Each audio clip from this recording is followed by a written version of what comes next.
Hi, and thank you for tuning into Noire Histoire. I'm Natasha, and in this episode, I'll be discussing Americanah. Americanah by Chimamanda Ngozi Adichie is about immigrants leaving and coming home, but also finding fulfillment, as well as romantic, familial, and platonic relationships. It's a whole bunch of different stuff that somehow all fits together. Ifemelu is a young woman who immigrated to America, where she's lived for several years and looks back over her life while preparing to return to Nigeria. Spending her childhood in Nigeria and then early adulthood in America and more mature years back in Nigeria allows Ifemelu to provide commentary on life and social norms in both countries.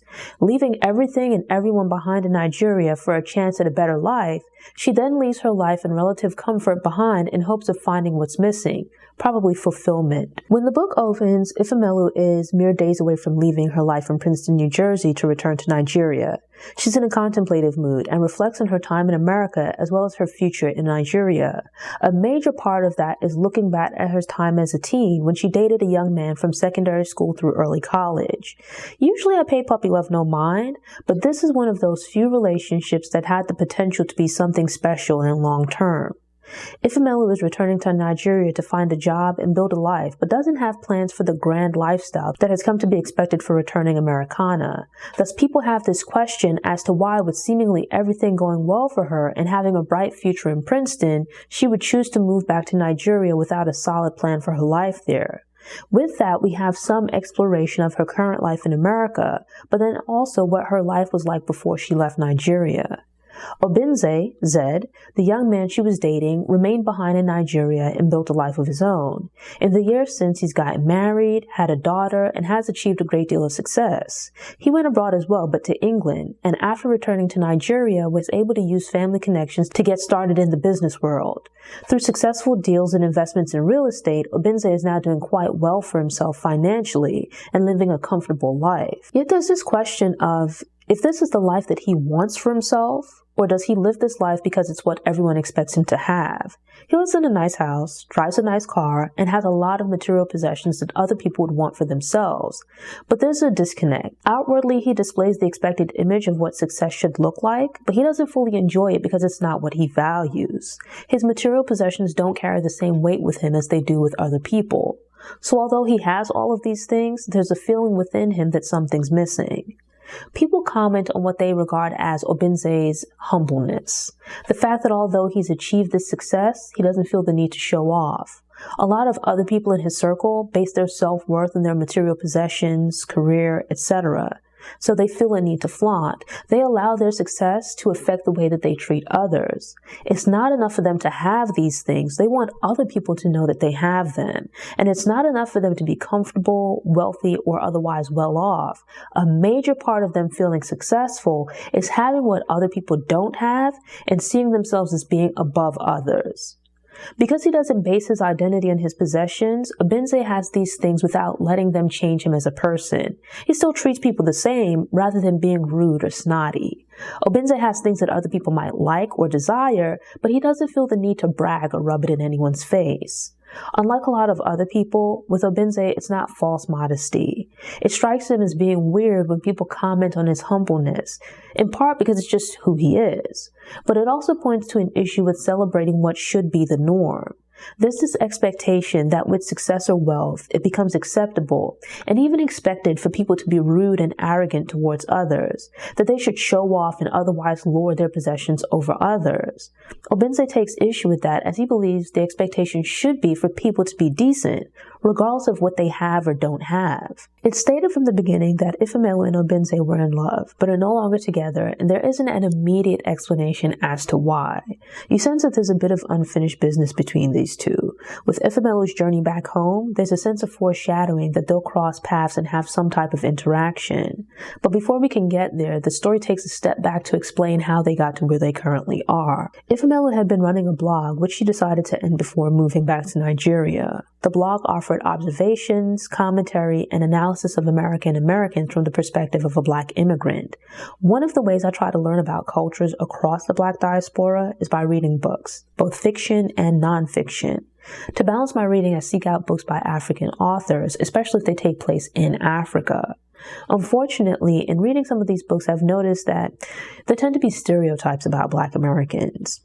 Given the nature of Ifemelu's blog, there's some discussion and comparisons between Black Americans and Nigerians, but it feels fair and balanced. It felt like everyone could get that work, so she wasn't picking on anyone.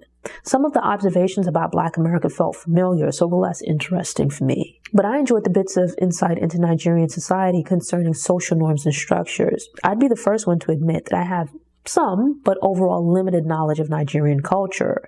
With the author being Nigerian, I assumed that while this is a work of fiction, to a degree it borrows from how things work in Nigeria, but with like a bit of creative license. I wouldn't want to deal with this stuff in real life, but it's entertaining to read about the scheming and conniving of the business and social world that Ifemelu and Obinze come across as adults. There's a lot of jockeying for position as people try to hustle and scheme their way into making money. Some of the characters are a bit shady, and there's some underhanded dealings, but this happens in some business environments regardless of the country. But then there's also shade from older women giving backhanded comments or otherwise being passive-aggressive when speaking to or about people. This results in some rather comical moments. Quite a few people in Obinze's circle are rich, or more accurately, nouveau riche. The story serves as a guide, offering a little bit of history of how various people made their money. We see how once they financially elevate themselves, they recreate their image. They shape, mold, and otherwise reimagine their history to better fit how they'd like to be perceived by people. Some wrap themselves in religion as a way of masking their true ambitions. They do dastardly things, but then hide their unsavory character and true feelings behind a dubious religious explanation. Some schemes are morally or ethically questionable, if not illegal, so the details aren't shared in the open. Instead, a nice little shine will be put on to make things more palatable and fitting for their image. We see Obinze being comfortable with himself and thus not overly impressed by his things. But in looking back at Ifemelu, we see that from a very young age, she was most comfortable with going against the norm of what was expected of young girls. She was very straightforward and spoke her mind to the point where she would get in trouble. Growing up, Ifemelu is surrounded by all these other characters who are pretentious and have false images they're fighting to uphold. There's so much picking and choosing words, stepping around people while ignoring the glaringly obvious. People pretend to be one way by presenting an acceptable public face when they're completely someone else. Ifemelu cuts through all of the nonsense and calls things as she sees them. Even as a preschooler, she possessed a sense of self-confidence. Everyone else is pretending to be something that they're not, but there's a driving force to be honest about who she is when interacting with the people around her. The flip side is that sometimes she says things that don't need to be said. But she was refreshing in the sea of characters who are constantly posturing and pretending. Her honesty isn't intended to be mean-spirited, but rather to be straightforward. It's just who she is. In school, most of the guys were chasing her friend, who was beautiful and easygoing. But Ifemelu and Obinze hit it off because, unlike the other guys, he was looking for someone who wasn't malleable. He wanted someone honest and straightforward who would say what they think rather than just going along to get along. And with them getting together, it began a sweet teenage relationship. Obinze's father passed away when he was young, so at the time he meets Ifemelu, it's just him and his mom. She doesn't feature heavily in the book, but turned out to be my favorite character because she just sounded like such a cool person. His mom is a college professor and a highly educated woman, but also very open-minded and down-to-earth. She's refreshing in the sea of problematic adults early in the story. Meeting her helped explain Obinze's character in contrast to some of the other people around him. Her lack of pretension and straightforwardness is very reminiscent of Ifemelu. With teenagers, a lot of parents erroneously ignore or don't give the right kind of energy to their kids' early relationships, or the parents of a boy wouldn't pay much attention to the kind of girl that he's dating, and or if he's treating her the right way, but are the complete opposite with their daughters. Obinze's mom takes it upon herself to have him invite Ifemelu over for lunch so they can get to know each other. It was interesting and refreshing to read about Obinze's life at home with his mother, and the exchange between Ifemelu and Obinze's mother is quite sweet and comes across as like a mother-daughter type conversation. It's something that Ifemelu needs, but doesn't get at home as a result of her mother being ultra-religious and focused on traditions while ignoring the realities of life. In movies and literature, mothers are often portrayed as being overly protective of their sons, which leads to meddling and being insecure about a new woman coming into their child's life. But here, Obinze's mother goes out of her way to meet, welcome, and form a relationship with this young woman. She doesn't interrogate Ifemelu, but treats her with the same concern and care that I would hope a woman would treat her own daughter. There's some insight into an analysis of the male characters, but we also see a lot of Ifemelu's interactions with the other women that surround her. Many seem to have it all together and are enjoying success, or at least privilege, but the image that they present to the world is not the real them. Obinze's mom doesn't attempt to display a trumped-up image and is really the most put together of the bunch. In understanding how Ifemelu and Zed come together, it becomes clear that they had a really sweet connection as kids, but it also helps to explain why it is that all of these years later, they've both moved on to a degree with their lives, but still think of each other and where things went wrong. They truly found in each other something that they valued, someone else that got them and allowed them to be themselves when so many of the people around them were pretending to be something else. They gave each other the space and freedom to be their true selves. Despite Obinze being an Americanophile consumed by everything American, Ifemelu was the one to move to America. Upon arriving, naturally, there was an adjustment period because, it's a new place. There are cultural norms to learn, as well as figuring out how to physically navigate and get around. Ifemelu arrives in the summer with plans to attend college in Philadelphia, Pennsylvania, but stays with Auntie Uju, her older cousin, in Brooklyn until classes begin in the fall. Auntie Uju has had to make some life adjustments since leaving Nigeria a few years before. She was a doctor back in Nigeria, but dealt with issues there because of a lack of available jobs and the difficulty of getting paid once employed. When Ifemelu arrives, Auntie Uju has several jobs and is working on the required training and testing required to become a doctor. Back in Nigeria, Auntie Uju was the person that answered her questions and helped her fill in the blanks on womanhood. They had a very intimate relationship back in Nigeria, sort of like a younger and older sister dynamic. This was the person that she could talk to about any and everything when she couldn't talk to her mom. But upon arriving in America, it's surprising to find that there's some distance between them. Auntie Uju has been in America for a few years, I think like 4, but seems a bit exasperated with Ifemelu. Because her life is busy, Auntie Uju doesn't have the patience to help Ifemelu adjust. Moving to America from a country where everyone speaks the same language and shares similar cultures is a culture shock. There's quite a bit of ignorance in the way that people deal with Ifemelu as they hear her accent and make assumptions about her intelligence and ability to comprehend English. Fortunately, Ifemelu has a school friend from back in Nigeria who moved to America in high school. Because she moved at a younger age, she was like a bit more flexible, which helped her fit in.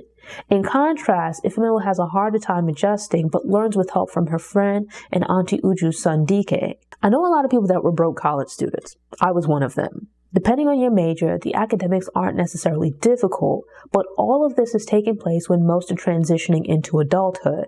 Figuring out housing, feeding yourself, and covering utilities can cause a lot of stress. Ifemelu's situation is complicated by her being in the country on a student visa, which doesn't allow her to work. Her college is in Philly, but her aunt with whom she can stay lives in Brooklyn, which is like at least a 2 to 3 hour commute each way. The distance is too long for a daily commute and would also be quite expensive. Immediately upon being out on her own, there are all these problems to try and figure out. I know the difficulty of being in college and trying to find a job that would accommodate classes, but also have decent pay so you can take care of your expenses. Going on interview after interview and hearing we'll call you, and then either not hearing anything else or being told that they chose a different candidate. It's a stressful time that leads to desperation on her part. A major theme of Americanah is immigration and returning home, dreaming of a better life or just the experience of living in a faraway dreamland, and once there, adjusting to the reality of this new place. Ifemelu and Obinze have to deal with not having money in relatively expensive cities. There are also new societal expectations and cultural norms, the grind of trying to establish oneself in a new place while not having a job, leaving everything you know and love behind for a better shot at life. Because of their unwillingness to be vulnerable, the friends and family that have gone ahead don't tell Ifemelu and Obinze about their struggles during calls back home. Sure, there's the opportunity for success, but there's also a lot of new problems that you might face. In Ifemelu's case, race and stereotypes are a huge example of this. Having the story unfold between Ifemelu and Obinze was entertaining. Enrapturing is probably more accurate. Having them come together and then seeing the things that play a role in them falling apart, combined with the different trials and tribulations that they go through in their lives, I was wrapped up in the story. Yet while I wouldn't say that I disliked Ifemelu's character, I couldn't understand some of her actions. Some of her decisions felt a little far-fetched, which left me like scratching my head at points. But her initial honesty and seeming inability to lie resulted in her being a very complex character. Her very human, opposing needs and wants make her feel kind of like all over the place. She didn't come across as ditzy, but rather a bit lost in trying to figure herself out, which is like normal at that age. While in America, Ifemelu dates a white guy named Kurt. His family is well connected and he's financially privileged. He uses his contacts to pull some strings, which is a tremendous help to Ifemelu. From the outside looking in, things seem like they're going well, and she even convinces herself of this while they're together. But there's still this nagging feeling like something's not quite right. Between the two of them, race doesn't seem to be an issue until they break up. It's at that point when Ifemelu takes some time to sort her feelings and assess what went wrong. Reviewing the failures and shortcomings of that relationship, she sees the role that she played in its demise. It becomes apparent that she likely wasn't as happy as she convinced herself she was. Kurt was a very decent man and a good partner for the most part, but Ifemelu tended to hold back in conversations and when speaking about certain topics. This is a tremendous shift for someone that has been known since childhood as being that person that says whatever is on their mind. It's not a matter of her being more mature and considerate with her words, but rather not sharing her true thoughts with Kurt. She closes off parts of herself and her ideas. How can you build a relationship with someone like that? It's telling that she feels as though she has to pull her punches and hide her feelings with Kurt. She feels as though she can't be as honest and open with him as she needs to be. That ends up bringing problems into the relationship. It doesn't manifest as a racial problem between the two of them, but she realizes that she hasn't been her true, authentic self with this man. If a relationship is built on communication, honesty, trust, and openness, but she's been hiding bits and pieces of herself away, that foreshadows that this relationship is going to have problems. Meanwhile, Abinze finishes school in Nigeria, where things are unstable due to the government. He struggles to establish himself, but ends up having to move to England for a chance to improve his situation in life. But as with Ifemelu, things don't exactly go according to plan. What's interesting is that to a degree, at least initially, he and Ifemelu's experiences abroad are similar. Both of them have these hopes of improving their lives, but then upon moving abroad, they experience depressing hardships. They have problems getting jobs because of the visa and green card processes. And then when they do find a job, they have to constantly look over their shoulders as you never know who you can trust. These two are estranged by this point and struggling on opposite sides of the Atlantic Ocean. As the reader, it's sad because they shared such a great connection and would be able to empathize with each other while also being great comfort to each other. The other person might not be able to fix the situation, but just having someone else who to a degree understands what you're dealing with and going through would be incredibly helpful. There's a point in Americanah where Ifemelu and Abinze are discussing books as teens. They mention people's tendency to ask you what a book is about, as though books have to be about one specific thing. That point resonated with me. I like nonfiction, but I also like fiction. I find the type of fiction that I enjoy most still manages to say something. Fiction for me doesn't have to just be all make-believe. I like when it offers some kind of social commentary or is based to some degree on reality. That type of fiction just resonates a lot more with me. There have been books and movies like this where people are childhood sweethearts, things go awry, they break up and go on about their lives. And the story is what happens along the way and after the breakup. But in this case, I like that Americanah is not just a love story. Because even if you're in a loving relationship, you still have responsibilities and bills to pay. Other things are going on in your life. Life is usually more complex than one topic at a time, so I enjoyed the layers to the story. You certainly have the love story between Ifemelu and Abinze when they're young, but even when they were kids, there was also a complex story about the hardships their parents were dealing with and the problems in the broader Nigerian society around them. It's not just a simple, I love you more than the moon and stars business. There's complexity here as they try to move on, grow up, and have other romantic partners. They live adult lives. In books and movies, I enjoy male characters that are complex and human rather than like the typical emotionless robots. Obinze was my second favorite character, and I got wrapped up in reading about his struggles back in Nigeria, and then upon moving to England.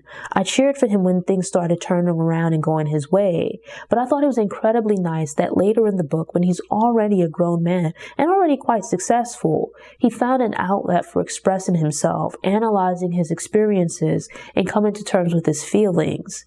Ifemelu's return to Nigeria was exciting, and the details were so well described that I felt like I could picture Lagos in my mind.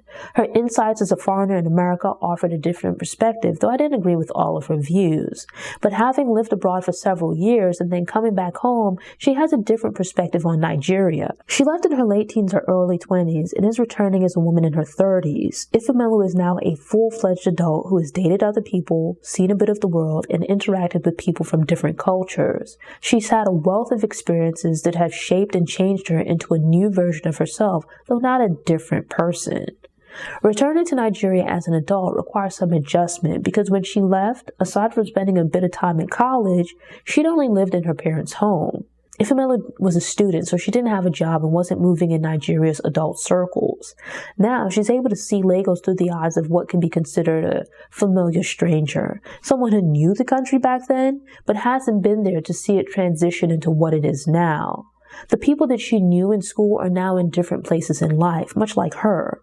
From this vantage point, she can offer a similar outsider's view in Nigeria, much as she was able to do in America. Ifemelu reconnects with old friends based on their childhood relationships, and they attempt to rekindle their friendships as adult women. With that comes all the complexities and drama of adulthood. These would have been teenage girls talking about the boys that they liked and the things they wanted to do in life. And now, as grown women, they're in different places in their lives and still have similar conversations, but with the added complexities of adulthood. We're privy to the internal dialogues of Ifemelu and Obinze, and thus the feelings they don't share with anyone else. I was holding out hope that they wouldn't necessarily reunite, but at least bump into each other. What would that mean for them as individuals and for these lives they've created for themselves? That's why you have to read the book, right?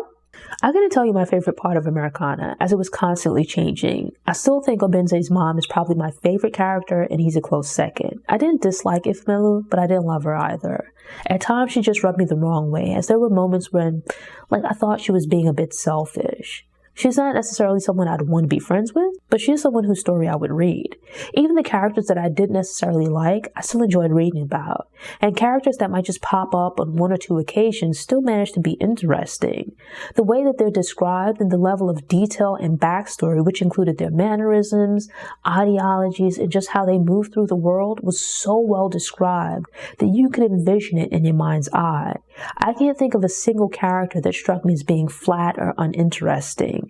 This is a relatively long book, but I was so wrapped up in the story that I got through it rather fast. It was my first time reading a book by Chimamanda Ngozi Adichie, and I was pleasantly surprised that her writing lived up to and surpassed the hype.